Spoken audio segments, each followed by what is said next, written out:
નમસ્કાર, હું રાજ. આપ જોઈ રહ્યા છો સ્પાર્ક ટુડે ન્યૂઝ. સમાચાર નડિયાદથી મળી રહ્યા છે. નડિયાદ ખાતે 2 દિવસીય મિલત મહોત્સવ અને પ્રાકૃતિક ફાર્મર માર્કેટના પ્રદર્શન વેચાણ મેળાનું ઉદ્ઘાટન રાજ્યના મહેસૂલ મંત્રી સંજયસિંહ મહેડાના હસ્તે કરવામાં આવ્યું. કાર્યક્રમમાં દેવસિંહ ચૌહાણ સહિત વિવિધ આગેવાનો ઉપસ્થિત રહ્યા હતા. નડિયાદના ઇફકોવાલા હોલ ખાતે આયોજિત મિલેટ મહોત્સવમાં બાજરી, જુવાર, નાગલી, કોદરી અને રાગી જેવા જાડા અનાજના મહત્વ વિશે માહિતી આપવામાં આવી હતી. રાજ્યમંત્રી સંજયસિંહ મહેડાએ જણાવ્યું કે શ્રી અન્ન માત્ર ખોરાક નહીં પરંતુ સ્વસ્થ ભવિષ્ય છે. આ પ્રસંગે સાંસદ દેવસિંહ ચૌહાણે જણાવ્યું હતું કે વડાપ્રધાનના પ્રયાસોથી વિશ્વ સ્તરે શ્રી અન્નને પ્રોત્સાહન મળ્યું છે અને યુનાઇટેડ નેશનમાં વર્ષ 2023ને ઇન્ટરનેશનલ યર ઓફ મિલેટ્સ 2023 તરીકે ઉજવવામાં આવ્યું હતું. મહોત્સવ દરમિયાન મિલેટ ફૂડ, પ્રાકૃતિક ખેતી અને બાગાયત સંબંધિત કુલ 26 સ્ટોલ લગાવવામાં આવ્યા હતા. તારીખ 21 અને 22 માર્ચ દરમિયાન યોજાયેલા મેળામાં ખેડૂતોને પોતાના ઉત્પાદનનો સીધો ગ્રાહક સુધી પહોંચાડવાનો મોકો મળ્યો છે. ધરતી પર મિલેટ મહોત્સવ અને પ્રાકૃતિક ફાર્મ માર્કેટના આ સુંદર આયોજનમાં આપ સૌ વચ્ચે ઉપસ્થિત રહેતા મને અત્યંત આનંદ અને ગૌરવની લાગણી થાય છે. ગુજરાત સરકારના કૃષિ અને ખેડૂત કલ્યાણના સહકાર વિભાગ દ્વારા આયોજિત આ ઉત્સવ માત્ર એક પ્રદર્શન નથી, પરંતુ આપણા આરોગ્ય, સમૃદ્ધિ અને પ્રાચીન સંસ્કૃતિનો અનોખો સંગમ છે.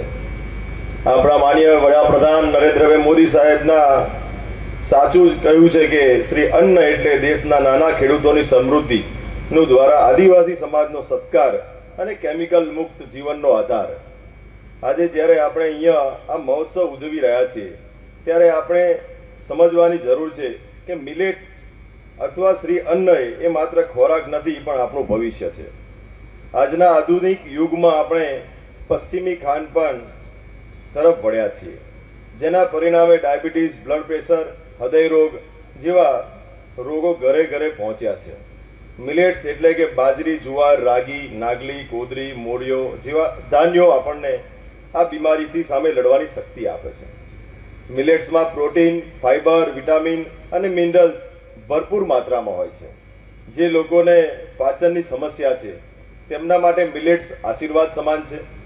મિલેટ્સનો ગ્લાયસેમિક ઇન્ડેક્સ ઓછો હોવાથી તે સુગર લેવલને નિયંત્રિત રાખવામાં મદદ કરે છે. મિલેટ્સ ઓછા પાણીમાં અને રાસાયણિક ખાતરો વગર પણ ઉગી શકે છે, જે આપણી ધરતી માતાને બચાવે છે. આ મહોત્સવમાં પ્રાકૃતિક ફાર્મર માર્કેટનું પણ આયોજન કરવામાં આવ્યું છે. સરકારનો ઉદ્દેશ છે કે ખેડૂતો ઝેરી રસાયણો છોડીને પ્રાકૃતિક ખેતી તરફ વળે. જ્યારે ખેડૂત પ્રાકૃતિક રીતે મિલેટ્સ પકશે ત્યારે ગ્રાહકોને શુદ્ધ આહાર મળશે, ખેડૂતોને આવકમાં પણ વધારો થશે. નડિયાદ સહિત સમગ્ર ગુજરાતમાં 17 મહાનગરપાલિકાઓમાં આવો આયોજન દ્વારા આપણે મિલેટ્સ પ્રોડક્ટના વેચાણ માટે ભવ્ય પ્લેટફોર્મ પૂરું પાડી રહ્યા છીએ. હું આપ સૌને વિનંતી કરું છું કે અહીંયા લાગેલા વિવિધ સ્ટોલની મુલાકાત લો, સીધા ખેડૂતો પાસેથી શુદ્ધ વસ્તુઓની ખરીદી કરો. ભાઈઓ અને બહેનો, પરિવર્તન શરૂઆત રસોડાથી થાય છે. આજે હું આપ સૌને આહવાન કરું છું કે તમારા દૈનિક આહારમાં ઓછામાં ઓછું 1 ટંક મિલેટ્સનો ઉપયોગ શરૂ કરો. બાળકોને જંક ફૂડને બદલે મિલેટ્સમાંથી બનેલી વાનગીઓ આપો. આપણી પરંપરાગત વાનગીઓ જેવી કે રાગીના રોટલા, બાજરીની રાબ કે જુવારના ખીચડાને ગૌરવ સાથે અપનાવો. આ મહોત્સવ સવારે 9 થી રાત્રે 10 વાગ્યા સુધી ખુલ્લો છે. આ 2 દિવસ દરમિયાન આપ સૌ આ જ્ઞાન ગંગાનો લાભ લો અને સ્વાસ્થ્ય, સમૃદ્ધિ અને સંસ્કૃતિના આ ઉત્સવને સફળ બનાવો. અંતમાં આ સુંદર આયોજન બદલ હું Nadiad municipality commissioner Shri GS Solanki, અગ્ર સચિવ રમેશચંદ મીરાજી તેમજ RD પટેલ અને સમગ્ર ટીમને હું અભિનંદન પાઠવું છું. આવો આપણે સૌ સાથે મળી શ્રી અન્નને જન આંદોલન બનાવીએ અને નિરોગી ભારતનું નિર્માણ કરીએ. જય હિન્દ, જય ભારત, ભારત માતા કી. ગુજરાત સરકારના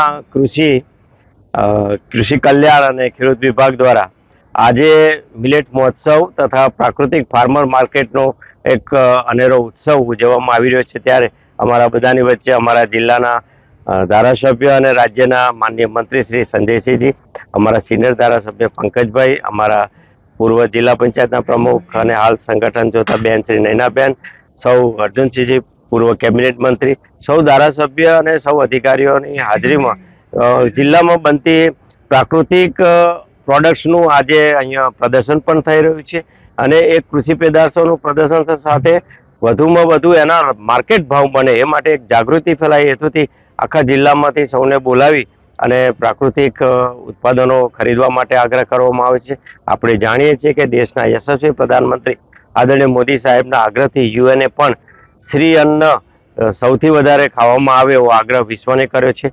ભારત સરકાર પણ 2023 પછી દર વર્ષે મિલેટ્સ ઉત્સવ કરી રહ્યું છે, મિલેટ્સ વર્ષની ઉજવણી કરી રહ્યું છે. આજે 2025-26માં પણ મિલેટ્સ એટલે કે શ્રી અન્ન વધુમાં વધુ પ્રોડક્શન થાય, વધુમાં વધુ લોકો સુધી પહોંચે અને શ્રી અન્નના ફાયદા ભારતના નાગરિકોને મળે ત્યારે ગુજરાત સરકારના માન્ય મુખ્યમંત્રી આદરણીય ભૂપેન્દ્રભાઈ પટેલ સાહેબની સરકાર, આદરણીય ડેપ્યુટી ચીફ મિનિસ્ટર શ્રી અમારા હર્ષભાઈ સંઘવી અને રાજ્યના કૃષિ વિભાગના મંત્રી આદરણીય જીતુભાઈ વાઘાણી સાહેબનો પણ એ આગ્રહ છે કે આ જ પ્રકારે આખા જિલ્લામાં આ પ્રોડક્ટનું પ્રદર્શન થાય અને ઉત્સવને ઉજવીને નીચે સુધી મિલેટ્સની જાગૃતિ પહોંચે એ માટેનો આજનો આ પ્રયત્ન અમે જિલ્લાના સૌ નાગરિક વતી સરકારનો પણ આભાર માનીએ છીએ. મહોત્સવ ઉજવવાનું મુખ્ય કારણ શું હોય? જેમ મેં કહ્યું એમ કે લોકો સુધી આનું મહત્વ સમજાય, એક પ્રકારે આરોગ્યની એમની જાગૃતિ આવે અને આપણી જે મૂળ સંસ્કૃતિ છે, જૂથ સમૃદ્ધિ છે, કારણ કે છેલ્લા કેટલાક વર્ષોથી આપણે જે રીતે ફર્ટિલાઇઝર તરફ વળ્યા છે ત્યારે પ્રાકૃતિક દિશામાં આપણે ખેત ઉત્પાદન કરતા થઈએ એવો આગ્રહ છે.